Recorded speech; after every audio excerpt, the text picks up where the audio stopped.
Hey sports fans, Coach Nick here, and I just wanted to drop in for a quick second to tell you that this podcast is really gaining popularity, and in order for us to continue growing like this, I'd love it if you could rate and review us on iTunes. Plus, I'm always excited to hear feedback and continue to improve our content based on what you want to hear.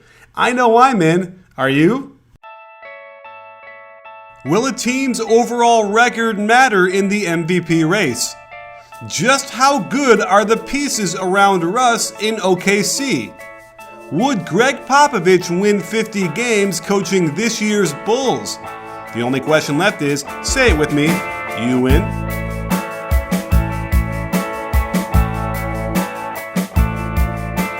Hey sports fans, Coach Nick here, and welcome to the B-Ball Breakdown Podcast.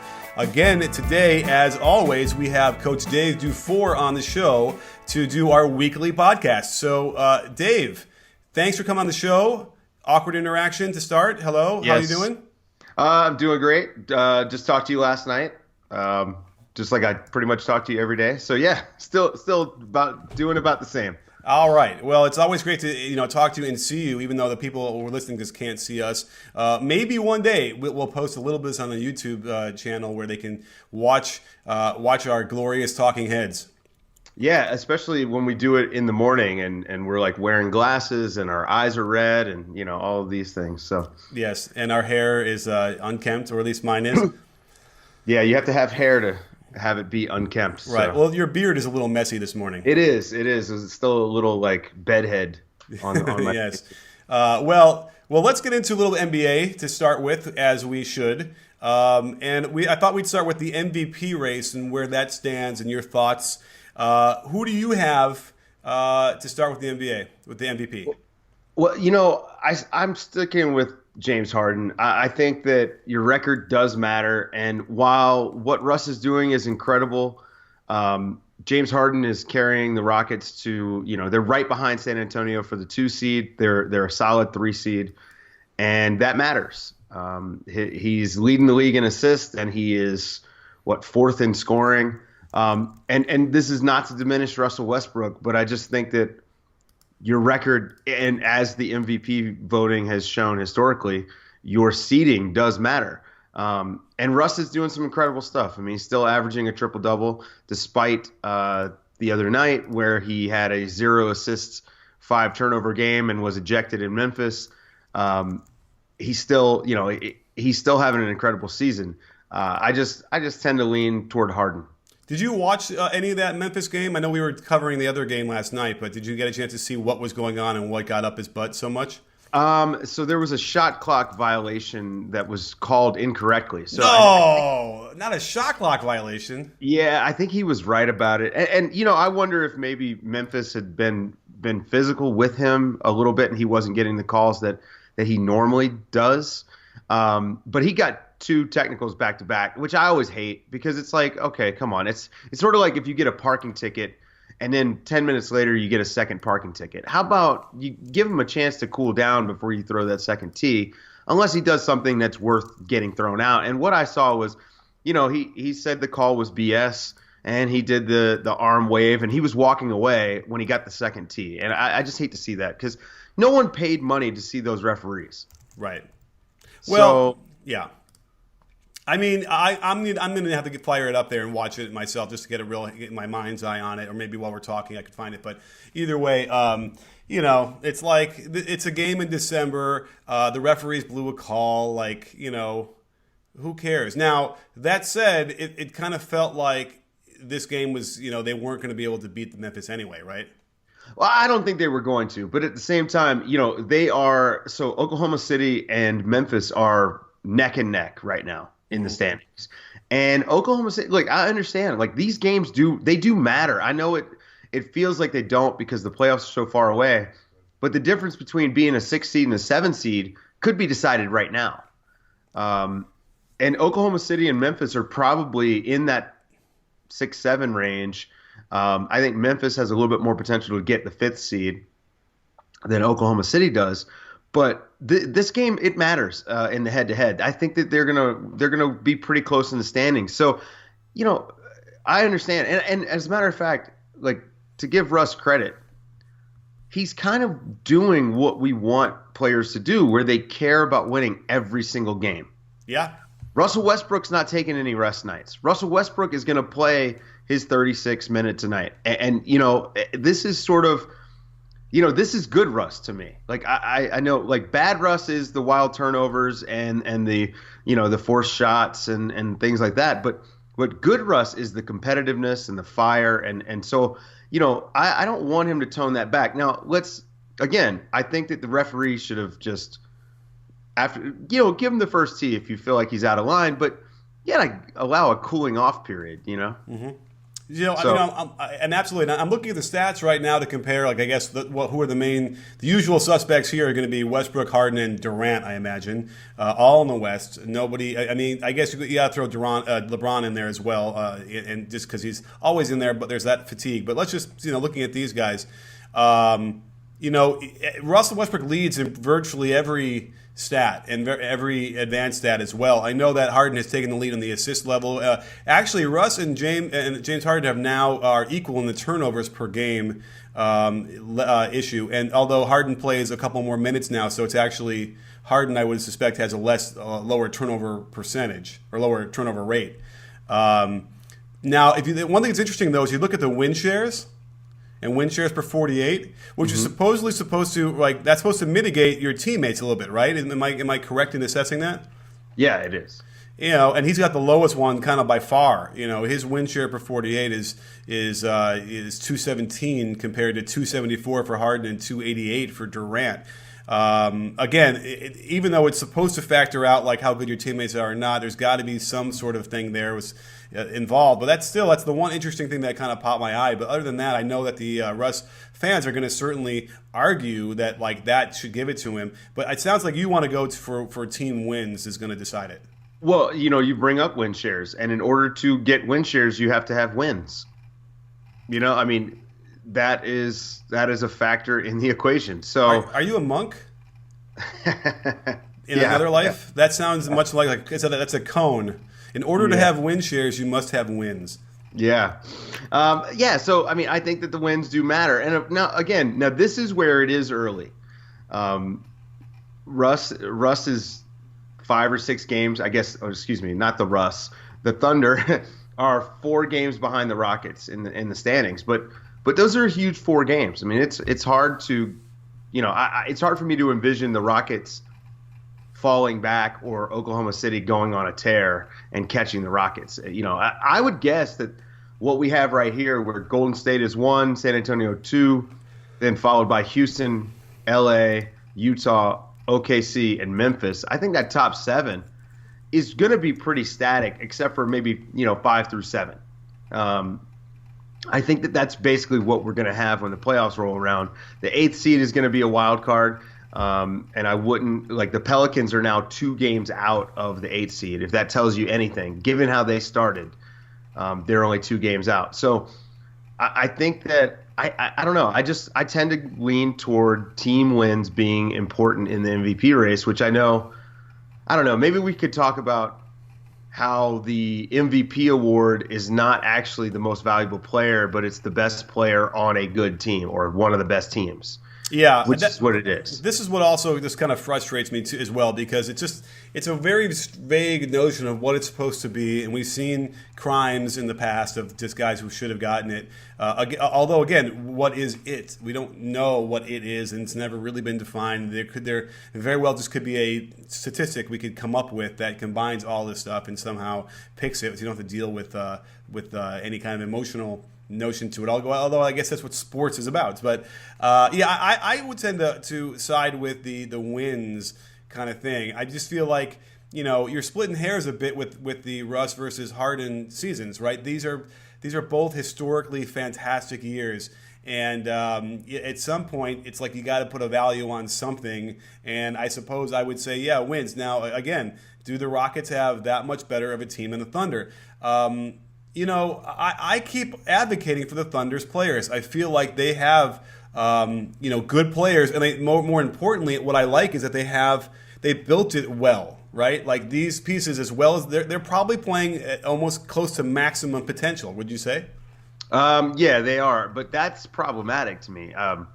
This is why I'm still an advocate of, and people jump on me for this, but I think Oklahoma City would be better, well served to trade Russ and tank a little bit.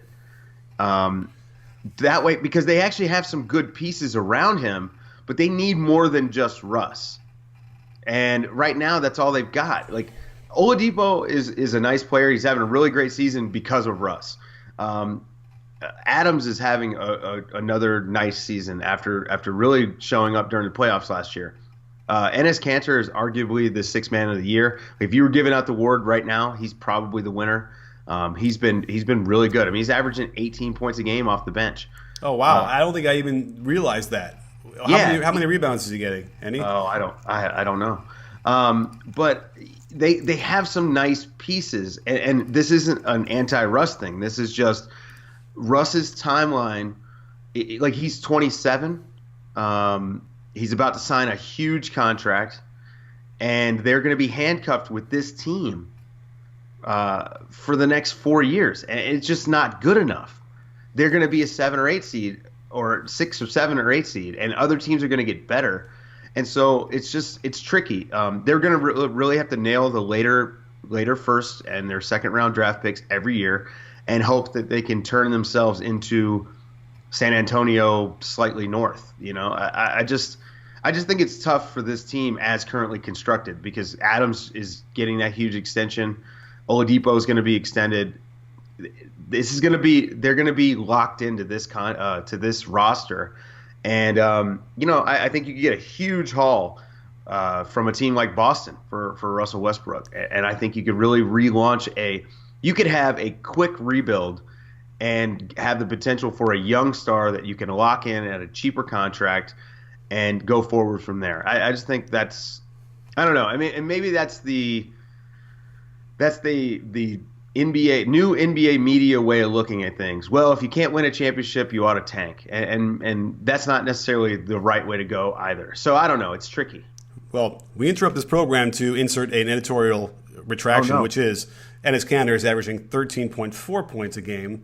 And per 36, if you want to make it that, it's actually 23.7 points a game per 36. But where did I get the 18? I don't know. Maybe you're thinking about voting or something. Maybe I was. I don't know.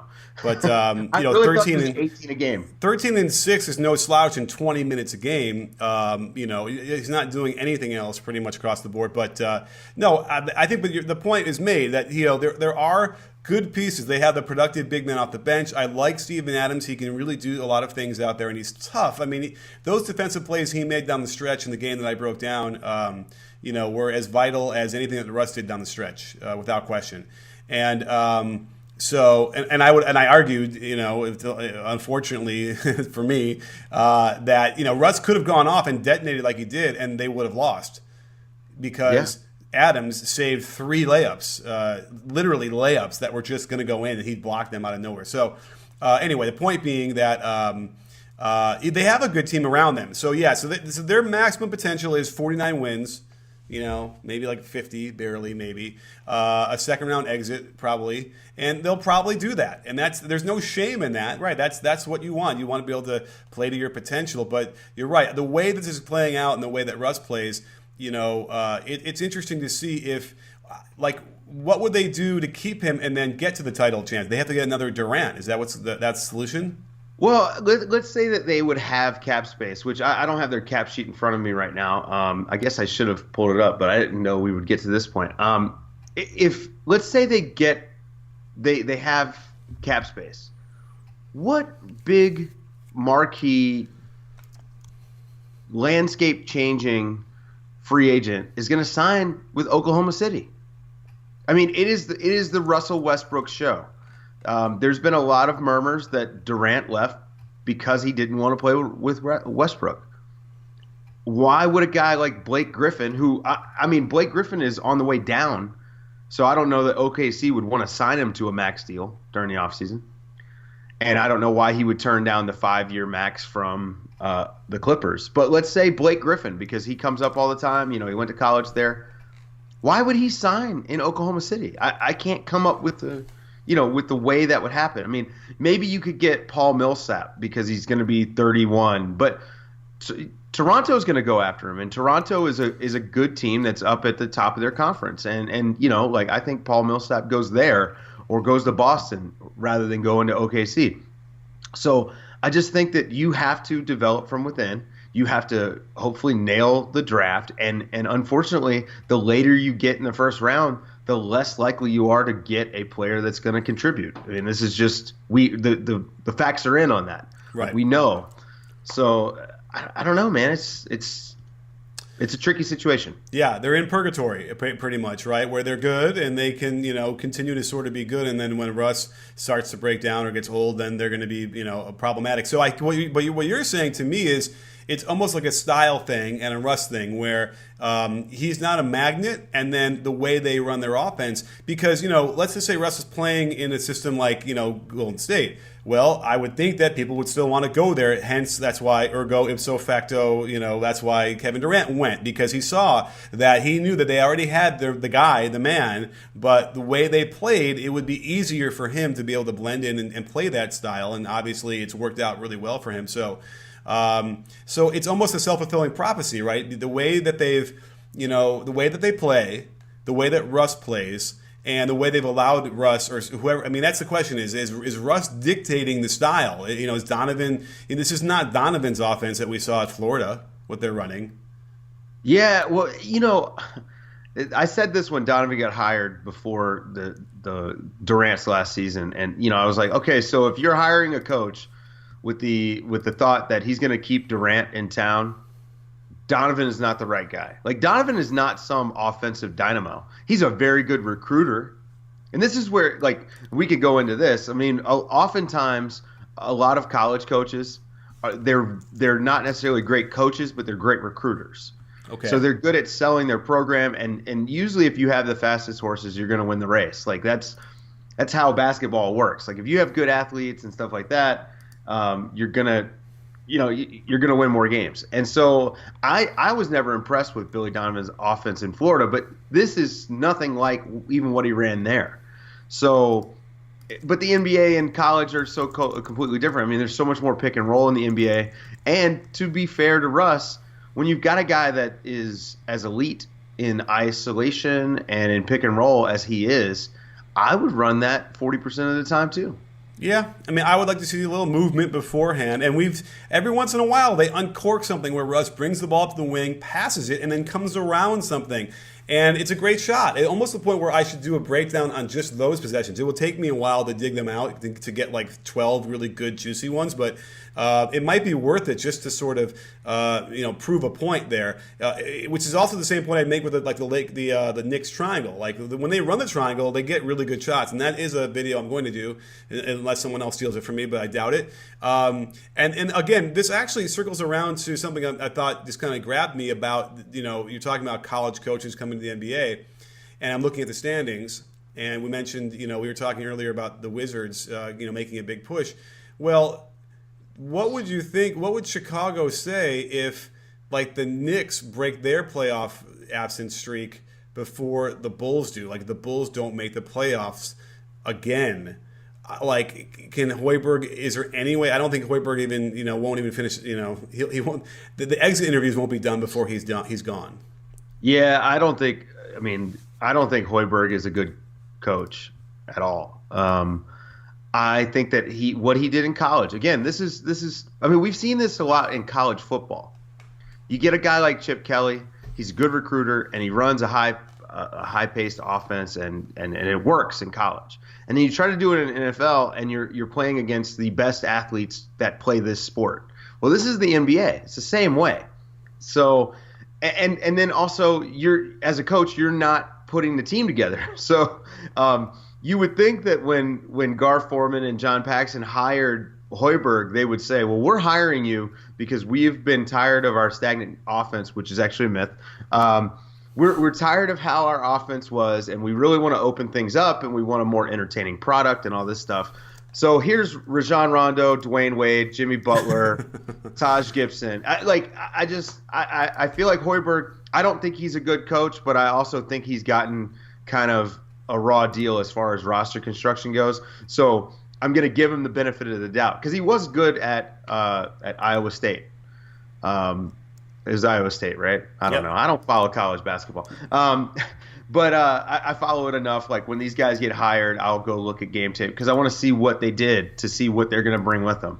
And there really just wasn't much that would work in the NBA that he did before. I mean, pace and space is great in theory, but if you don't have the guys to run it, Rajon Rondo's not giving you much pace or space. Right. He's going to pound the ball until it runs out of air, and then he's going to he's going to force a pass with like 4 seconds left on the shot clock and hope that a guy can throw up a prayer and hit it. So, but I'm with you. I think Hoiberg is probably done. If they miss the playoffs, he's definitely done. Well, I mean, but then the next question is because you're right. Like, I don't think we are surprised at what's going on, the way they constructed this roster. There might have been some optimists out there, but for the most part, I think we've all felt like this is going to be 500 or whatever. And 500, probably doesn't make the playoffs necessarily. I mean, right now, the 8th seed is 500. So actually, the 7th, the 6th, 7th, and 8th are 500. The 5th is just above. So 500 probably gets you in just about. And last year they didn't make it, and they were just barely above that. So, but I think it's disastrous what they were on the precipice. They felt like they had something going here to at least really compete for the Cavaliers. And if they don't make the playoffs 2 years in a row, that's last year was already the most disastrous result you could get, and then again this year. But that also reflects on Paxson and Foreman. So, have you ever seen a notion where they fire the GM? Yeah, you could fire the GMs and then keep the coach, I guess, right? Yeah, but then you're a lame duck coach because the new front office is always going to want to bring in their guy. Yeah. Have we ever seen the GM and the coach get fired at the same time? Yeah, we have. I can't think of any off the top of my head, but teams seem to favor front office stability over coaching staff stability. Even though the coaching, like particularly in this instance, the coach has nothing to do with the players that are there. Now, there have been failures that you can place solely on Hoiberg. I mean, is the coaching staff in charge of player development? I think so. And they have not developed anyone. I mean, Bobby Portis came into the league, and he's a fantastic athlete, and he seems to have range, but we've seen zero development. If anything, he actually looks way worse now because we've seen him play and show all the warts that haven't gone away. So, he's kind of – there have been player development failures and things like that. So, I don't know. I would love to see this come around because I never want to see anyone get fired, and I want every team to be good. But the reality is that can't happen. So I don't know. I think Chicago could use some new voices all the way around. Okay. And like Tony Snell is starting in Milwaukee almost out of necessity, but, he's not doing terribly. That was my first instinct to say, okay, well, how did he do after getting out of Chicago? He's not lighting it up. He's not doing great, so that's not the best indication either. I think it's a tough situation, and if I were Hoiberg, I'd just be frustrated. Like, they brought him in to do something, and then they ended up stacking the roster in a way that he couldn't do what he would have wanted to do. But you're right. A coach needs to deal with what he's got, and for whatever reason, yeah. And there just could be a way you communicate. It doesn't really work at this level as it does in college. It's a lot more control in college. I was just watching the UCLA Oregon game a little bit, and you can just kind of see when you watch Altman, he's got his hands on his players, and he's right in their ear, and they're like robots going yes or yes no whatever, and it's not how it works in the pros. And as a result, we got an average product, 500, and it just is weird because the expectations were a lot higher, and that's the other issue where expectations in the NBA, I guess, are a lot different than college as well, and there we are. So it's an interesting thing. Let me ask you this: would Greg Popovich win 50 games with this Bulls team, as constructed? Now, Greg Popovich is the best coach in NBA history. Yeah. But would he win 50 games with this roster? Probably not. Although you can argue that, he's got the equivalent of Rondo, like in Parker now starting, and he's got the equivalent of Kawhi and Jimmy Butler, and what? Maybe. Yeah. Yeah. I mean, yeah. So somehow the Spurs, they're averaging the fewest number of threes per game, but they're hitting them at a high rate, and they don't have anyone who jumps out as like a specialist, right? So they don't have a Joe Ingles. What Patty Mills isn't that guy? Patty Mills, I mean, he's a 40% three-point shooter, but I don't think he's a specialist. I actually think, I mean, he's a good – we could talk about Patty Mills. I love that guy. But I think that Pop would find a way to make this team win 50 games. Now, again, comparing anyone to Greg Popovich is like – that's impossible. So – but I think it would take Greg Popovich to get this team to 50 games. You need someone who's that good with players and not even X's and O's.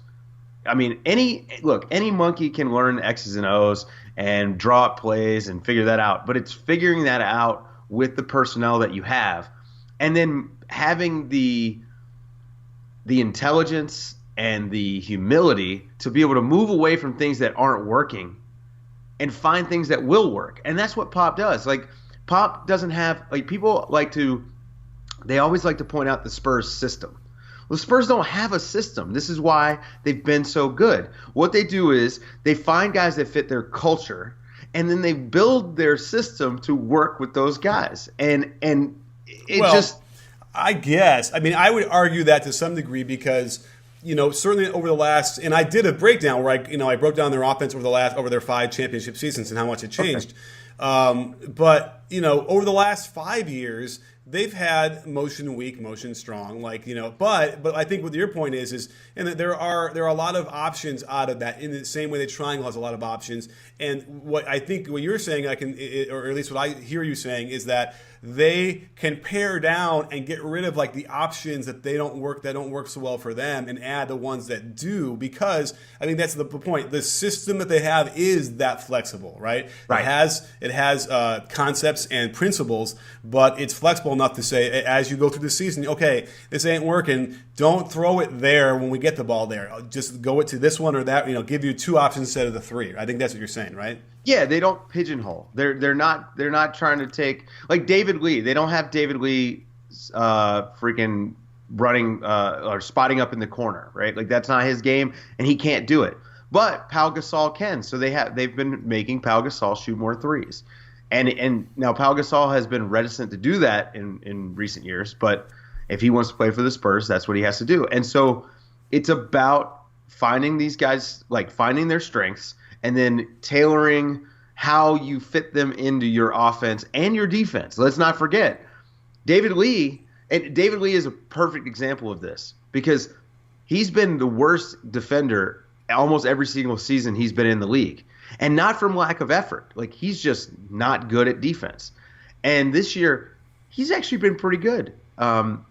We know he's a good facilitator on offense, but his defense has really surprised me. And it's because the Spurs employ a drop-back scheme, and they're not asking him to come out and blitz the ball handler on a pick and roll.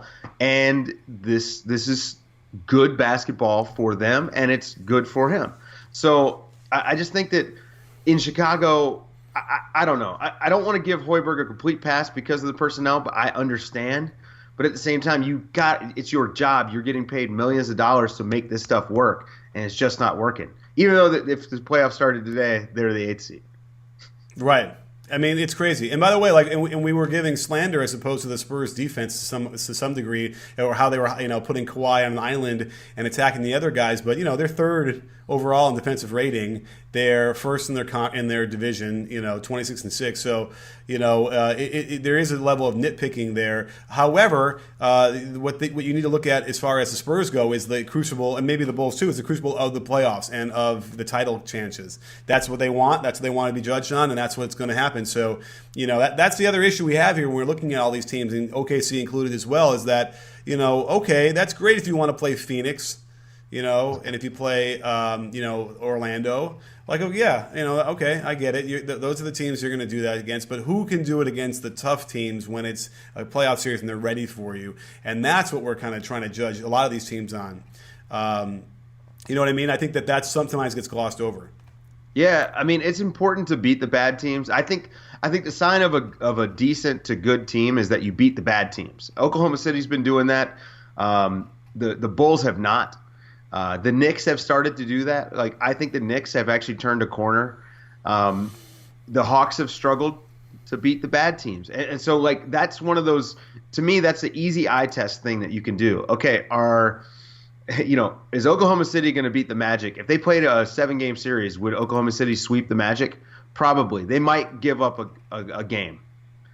Are they going to destroy the Mavericks? Yes, probably. Like, I look at that sort of thing. And then the beauty of this is now 30 games in the season, you can actually look, okay, are they winning 90% of their games against bad teams? Yeah. Okay, now the ones that they're losing, is it like second night of a back-to-back, or you know what I mean? You can look at the schedule. And so I don't think Oklahoma City is bad. And I actually thought they would be. I was very wrong about them. I thought they were going to be like in that 10-11 range and miss the playoffs. But Russ has really carried them. And so this is an argument, for Russ as MVP. So, but they're beating bad teams. And that's important because over almost half the league is bad. So you've got to win those games. Like, if you want to make the playoffs, that's what you got to do. Golden State, so that's an issue for them, right? Is getting up for these bad teams. The Lakers blew them out by 20. Now, part of that might be they might have had a really high bar tab the night before. Yeah, it's LA taking it seriously. But if we're talking about nitpicking, you know what? I'll call myself out. Golden State is 28-5. They beat the Raptors by like 12 the other night, and I walked away disappointed. Now, right. That's where we are, right? Like we expect these really good teams to just blow everyone away, but it's not high school. These are the best players in the world. Right. But by the way, let me throw this out there. That first quarter of the Warriors Raptors game, I don't think I've ever seen an NBA team play better than that first quarter. They scored 42 points. 42. They held them to less than 20, I think, right? 17. And I honestly, and especially because the Raptors were the number one offense, I think, coming into that game too, I've never seen anything like that. I mean, that was a demolition.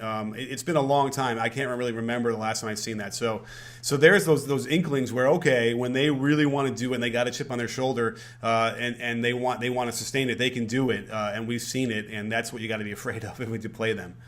Well, so we've been kind of critiquing coaches. I'm gonna ask you, how do you feel about the job Kerr's doing this season? Wins and losses aside.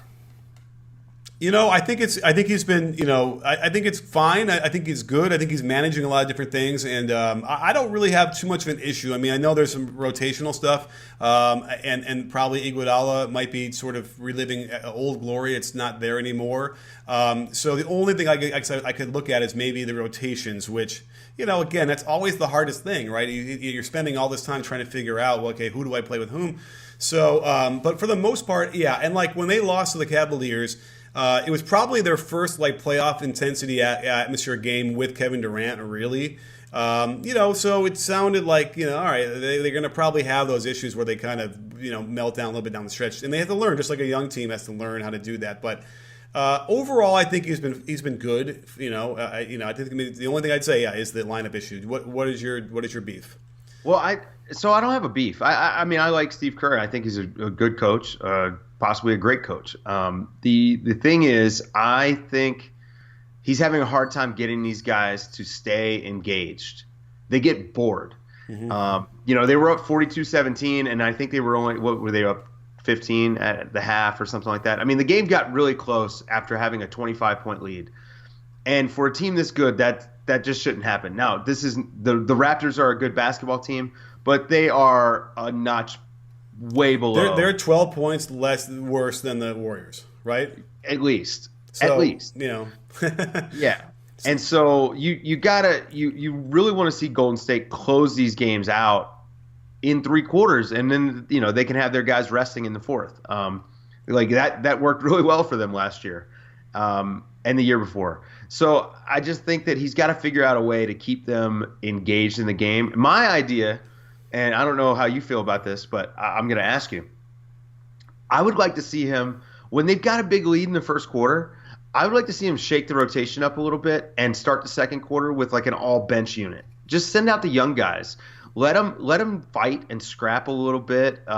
Just see what they can do while you've got the big lead. And then, because the one thing that these guys do is when they are on the bench, they are rooting for their teammates, especially the young guys, Ian Clark and Patrick McCaw and Kevon Looney, like those guys, they are pulling hard for them from the bench. So, maybe just from a spirit standpoint, get those guys in there with the big lead, let them go out there and fight, and then you're kind of sending a message to your guys, hey, look, if these guys who they watch you play 36 minutes a night, if they can go out there and maximize their time, well, why can't you?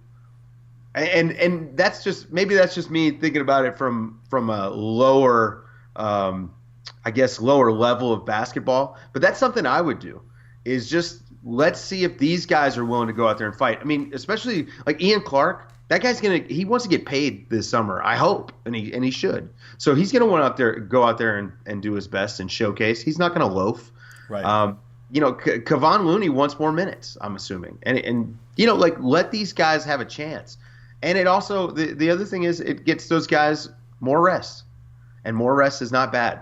Yeah, I mean, I like the idea, and for sure, he could do that.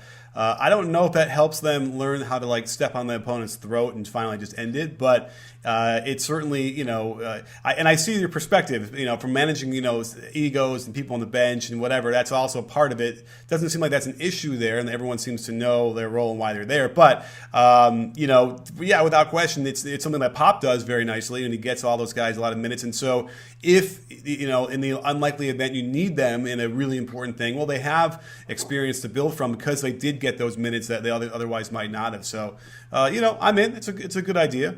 I just you've got to do something. And the other thing is, I think that Steph Curry needs the ball in his hands more. And I think that I don't know. I haven't seen enough Steph Curry, Kevin Durant pick and roll this season. Yeah. And I really thought I would just get tired of seeing it because it would happen so often. And I just haven't seen it enough. So maybe that's something he's just kind of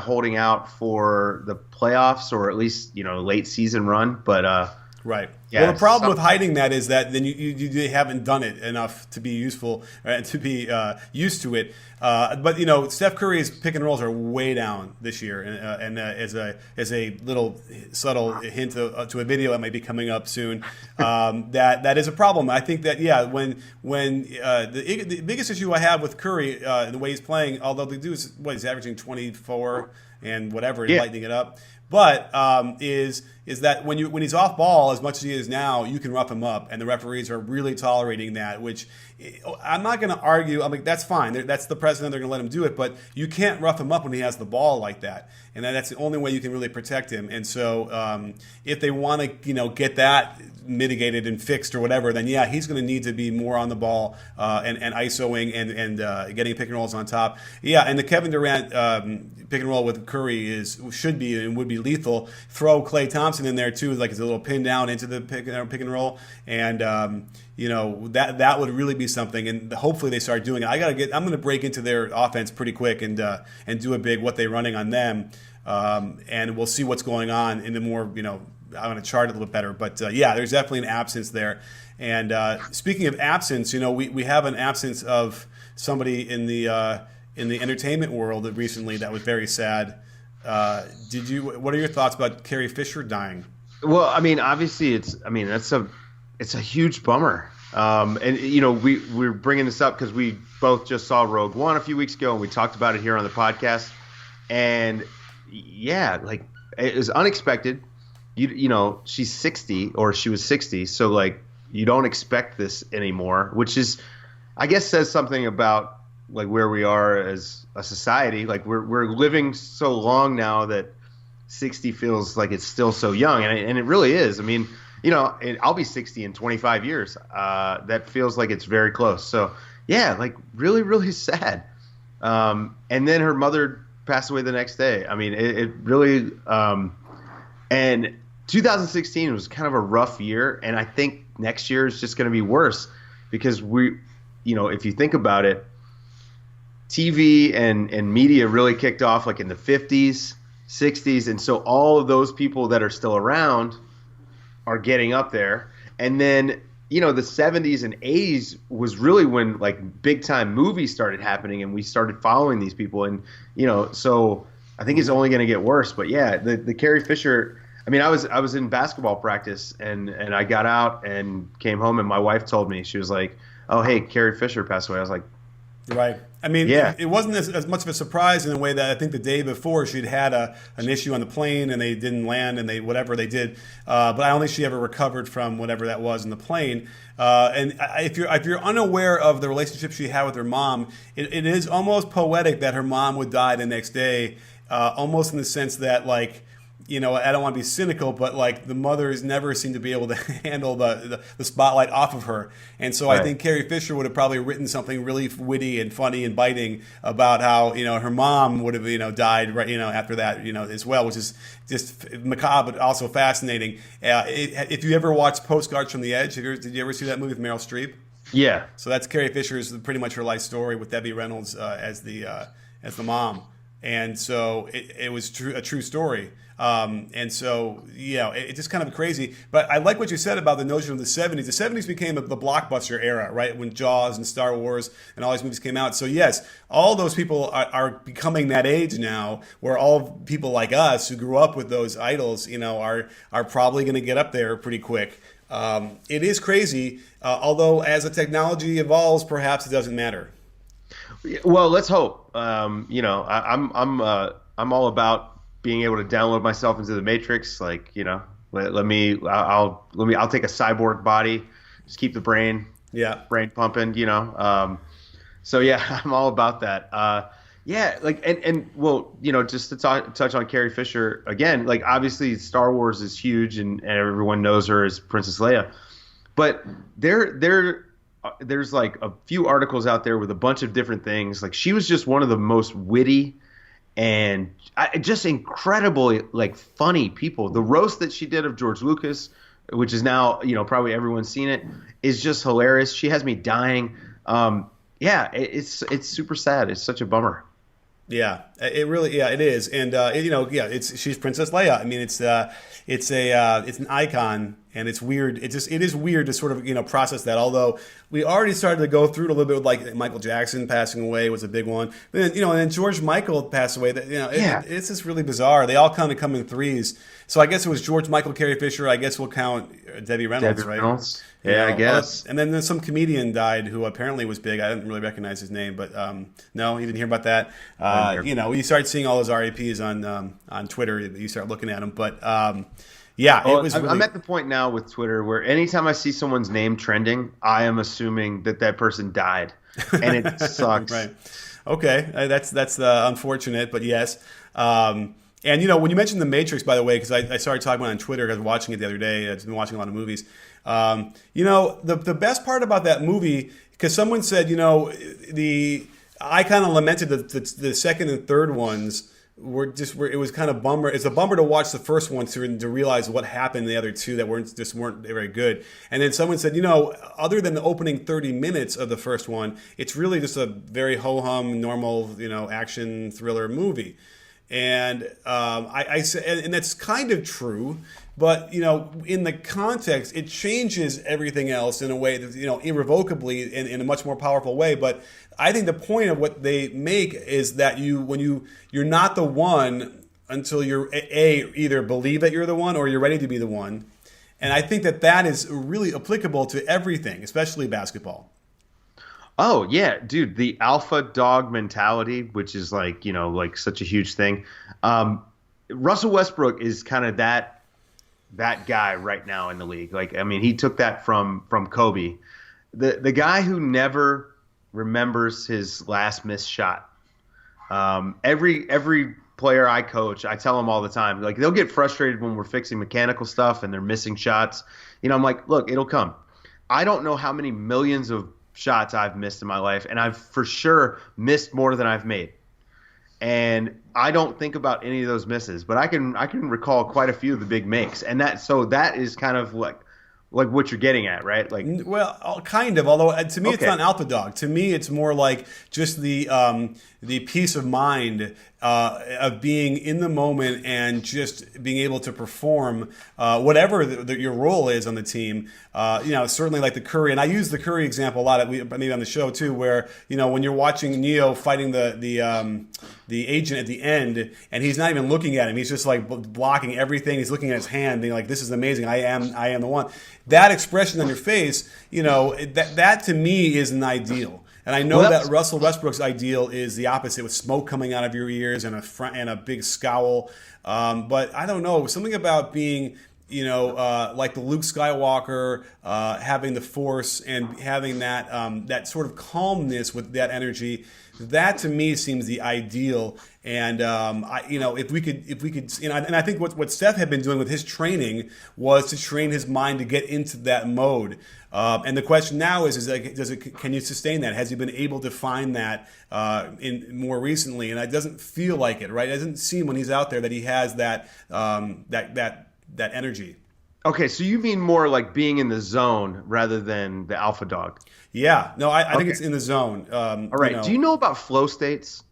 I don't. Is that when you're floating in a tank? And no, that's a float tank. But flow states, it's this idea that you kind of get into this this mode where things really flow. Yes, like things are going well. Like creatively, right? Steph for last season was like a season-long flow state. The 35-footers. I mean, like when he took that game winner against OKC, everyone knew it was going in. That's how much of a zone he was in, right? LeBron got that during the last few games of the finals, right? Like he was hitting every big shot. The Iguodala block was kind of the pinnacle of that. And so I think you can see it in short stretches. But why Curry was so incredible last year was because he literally did it for the 82 games. I mean, it was insane. I don't think we don't have the distance from it to really fully appreciate how amazing that season was last year that he had. It was arguably the greatest individual offensive season in the history of the NBA. Right. I put it up there with the Jordan 89 season where he averaged 36 a game, just because of the degree of difficulty. First of all, Steph Curry's 6'3", and his game, like Michael Jordan is an attacking guard. He goes to the free throw line a lot. Steph Curry is a shooter. And ball handler and playmaker. And I just think that the degree of difficulty of what he was doing. I mean, he had one of the best finishing rates in the league last year, right? Like he may have led the league in field goal percentage at the basket. Yeah. And he's doing it again this year. That guy last season, he was Neo. Right. And by the way, you'd see like foul calls wouldn't bother him, very, very rarely. Like nothing really would bother him and shake him out of that zone because but every once in a while, it happened even last year, there would be a random game, maybe like 3 or 4 all year, where you could just see he wasn't quite in the flow of that particular game. But almost never. But then foul calls would bother him, and listen, he might have gotten a bad night's sleep. The kids might have kept him up. That's all part of the game. And by the way, like that reminded me of the Draymond Green thing. So he kind of was way on edge. He just had a kid, right? So he's probably like sleep deprived and emotionally all over the place with that. So I wouldn't be surprised. And I'm sure Kerr would be like, yeah, that's probably what's going on too. But the point being that that is also the thing. When you're in that zone, nothing really bothers you. Right. And having seen how when you're already on edge and then the littlest things can cause you to react way above what the normal reaction should be, and that's in life or in basketball, you can see the value of trying to get to equilibrium as much as you can so that those things don't set you off when they shouldn't.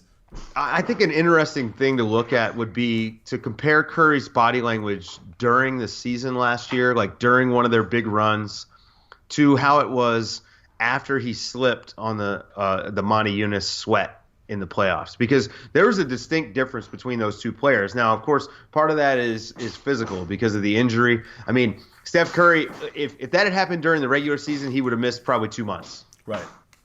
And so when he came back, he definitely wasn't right. Like, and people can argue whatever. It doesn't change the fact that Cleveland still won the title. It is literally just, why wasn't Steph Curry as good? Okay, this is it.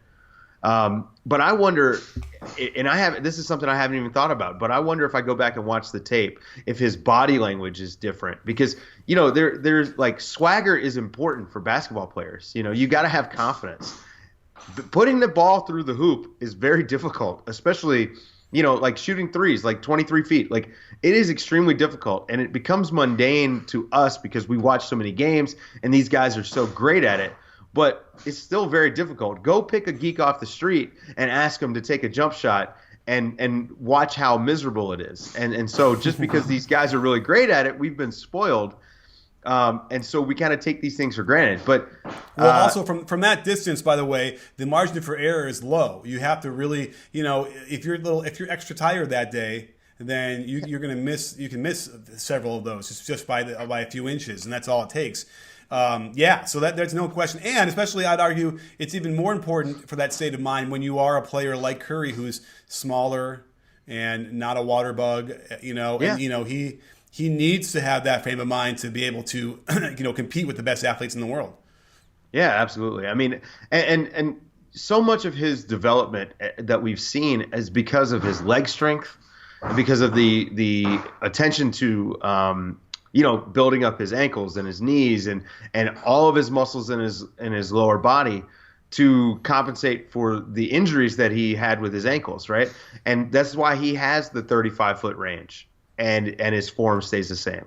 And so it doesn't take much. Like one little – I tell players all the time, they say to me, Coach, hey, my ankle hurts. I'm like, okay, well, it's time to take it easy. Let's start rehabbing the ankle because – an ankle injury, you play on an ankle injury, it'll lead to a knee injury, which leads to a hip injury, which leads to a back injury. Yeah. The whole chain is connected. And so, with the knee injury that he suffered, it's no surprise that his shot was off and that he lacked explosiveness and wasn't getting around Kevin Love. Anyway, now we're rehashing last year's playoffs. Anyway, yeah. I think we're good. Well, listen, you brought your A game today, and you made me have to get into the flow so I can hang. So great stuff, and kind of fascinating because we had a whole bunch of things we wanted to talk about, and we ended up kind of covering some of that stuff, even though it really kind of was the tip of the iceberg with the MVP talk. So great stuff. Yeah, this was good. Okay, well, we'll have to hit it up again next week, and it'll be a new year. So we'll talk about our New Year's resolutions, I imagine. So get those ready. That's your homework. Yeah, absolutely. I think NBA New Year's resolution podcast sounds like a good idea. Yeah, and it could almost be novel. Like I don't think anyone's going to do one of those. Yeah, right. So we'll see if we can't sneak ours in there somewhere and get it at the top. But again, thank you for joining us today. The podcast has been really blowing up recently, and so keep it up. Keep giving us some likes and all that stuff. If you're listening to this right now on iTunes or Stitcher, just give us some of those thumbs up and comments, and hit us up on Twitter as well. Follow Dave at Dave Do4, right? Oh, sorry, it's Coach Dave Do4 with DU and the number 4. And and shoot us questions on Twitter so we have some easy content for the podcast. Yeah, we love it. And we'll always love to answer them either on Twitter or in the podcast or both. And that's it. So don't forget, sports fans, at B-Ball Breakdown, not a channel, we're a conversation. You in? Are you in, Dave?